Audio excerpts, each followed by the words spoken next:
So once the plan is done, it's all about you as a project manager how to identify the risk of a project.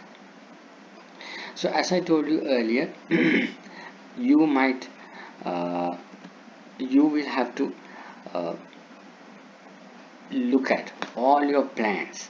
As I told you, each and every plan contains a risk. Each and every the schedule contains certain risks, the cost, the quality contains certain risks, the resource management plan contains the risks. So you as a project manager, you will have to look at all the plans, the project plans, all the activities that is there, the project schedule, the Gantt charts and everything, in order to identify the risks. Then, as I told you, the project document inside all these plans, the assumption logs.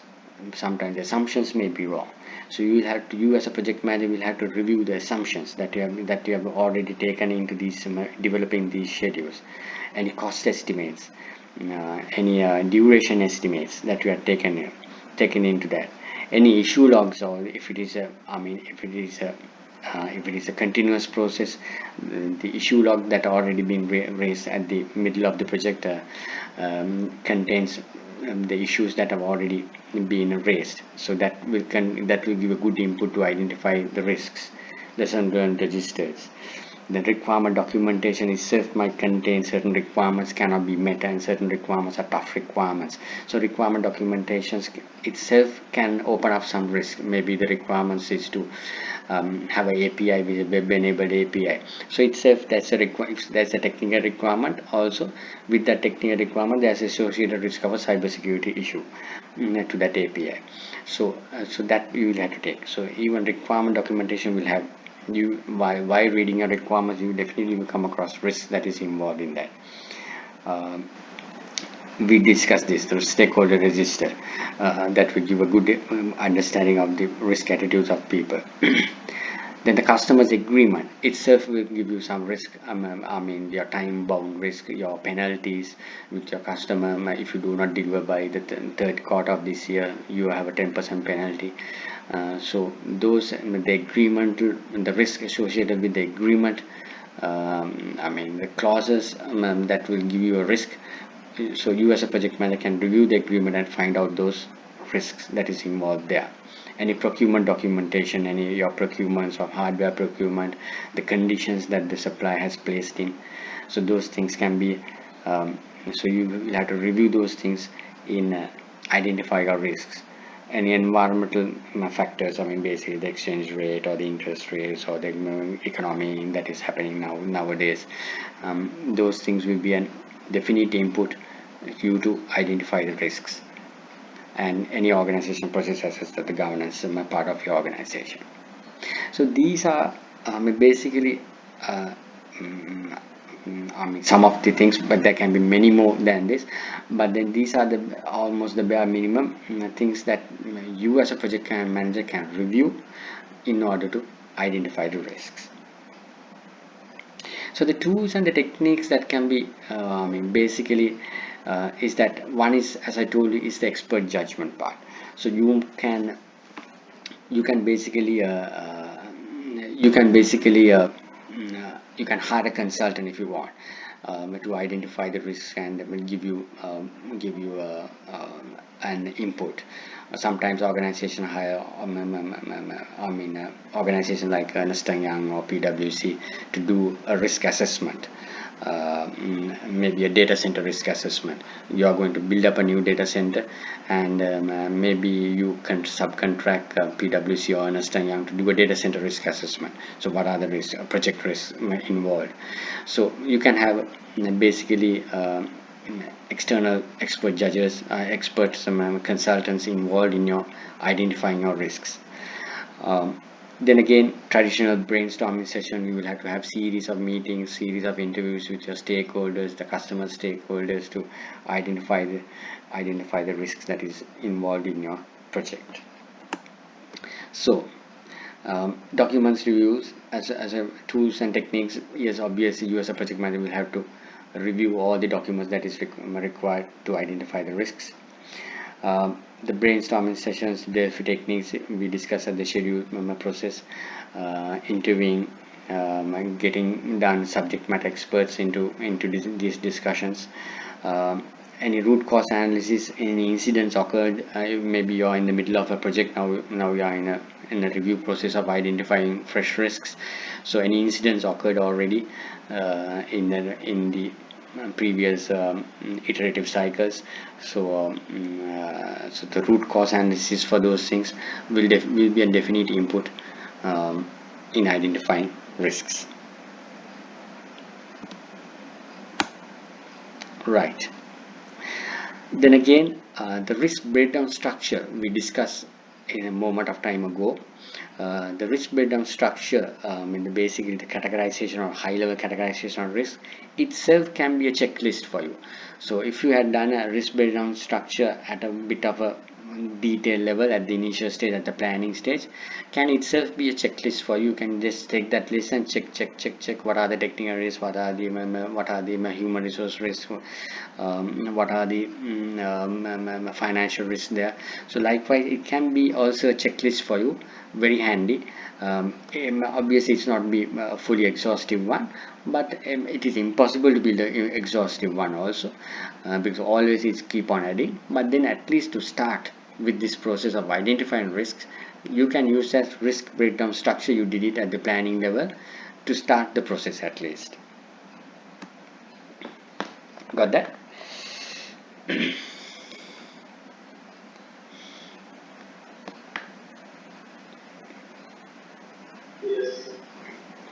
Right. Any assumption analysis, as I've been always telling, assumptions, again, project plans are actually based on many assumptions. So scenarios, assumptions, so there can be inaccuracies, inconsistencies, certain assumptions that you take may be wrong. So it is definitely you will have to look at all the assumptions that is there that have been taken in developing your project plans. Right. So one of the some other technique that you can actually use is a cause and effect diagram, which is also known as the fishbone diagram. This is especially when there are known issues, or when there are known what you call root cause analysis are there. A diagram like this can become very handy to you to identify and categorize the issues as well as the risk involved. So say maybe your website has gone down in this example, unable to connect the server, because maybe it's unable to connect the server, or maybe because of the DNS lookup problem. So you can start on, you can use a diagram like this to categorize your risks and try to identify your risks. So another diagram for your understanding. So from your issue log, maybe you find out that the one at the beginning of the project, the main server has gone down, maybe because of issues of the policies, maybe issue of the technology risk, technology issue, maybe the method that we did was wrong. So each and every, once you have identified like this, each and every element will actually give you a good understanding of the risk involved. So there can be system bugs, there can be policies, somebody has gone and mess up with their policies, so there's a risk of somebody messing up with their policies, AD policies, or AD password policies, or something like that, Active Directory. And there can be software issues, there's a risk of software installation issues. So likewise, by looking at your cause and effect diagrams, you as a project manager have a very clear view of what are the risks that is involved. Then again, to understand the overall aspect of risks, a SWOT analysis will be another handy thing. So what are the strengths? What are the weaknesses in your organization or even the customer's organization? What are their weaknesses there? What are the threats there? So before the project starts, as a situation analysis, you can do a small quick SWOT analysis. Even in your case study, maybe I was last time I was talking about to you to do a SWOT analysis. So that will naturally, once that is done, and the current situation, once the SWOT is done, you definitely you can get some inside view of uh, certain risk involved, especially on the weaknesses and the threat segment.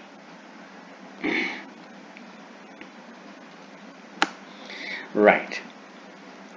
So once those techniques are used, once you have gone through all those documents, once you have gone through the assumption list, the workings, the costing workings, so now you have a list of all the risks that is involved, that is there. So it's time to log up all the risks. We call those the risk events, each and every risk events, and so you can now prepare a risk register. So it's nothing much. Basically it's a catalog of all the risk events that you have now identified up to now. And basically if I take this, which is a better view, so it's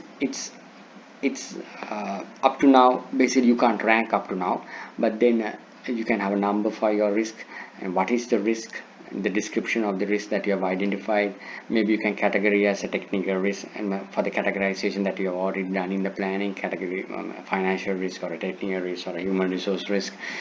If there's a technical risk, you can do a root cause for it if it's a known issue, and you can actually do a small trigger, what triggers that risk, and potential responses, maybe not at this moment of time, still, since you're still and logging in all the risks that you have captured. Sometimes if you can come, of course, very basic straightforward responses, you can put it here, but then we discuss in further in detail.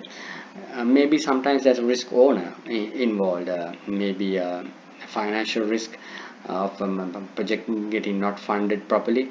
That's a risk. Then the risk owner is actually the finance manager, so he's responsible there to tackle that risk.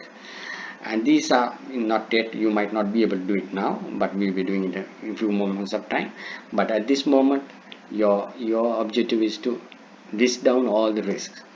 So most probably at this moment of time, you can fill up these description, category, root cause, triggers, potential response. If it is very straightforward, you can put it here, risk owner. Up to this, you can start logging in Excel sheet or whatever it is, you can start keying in.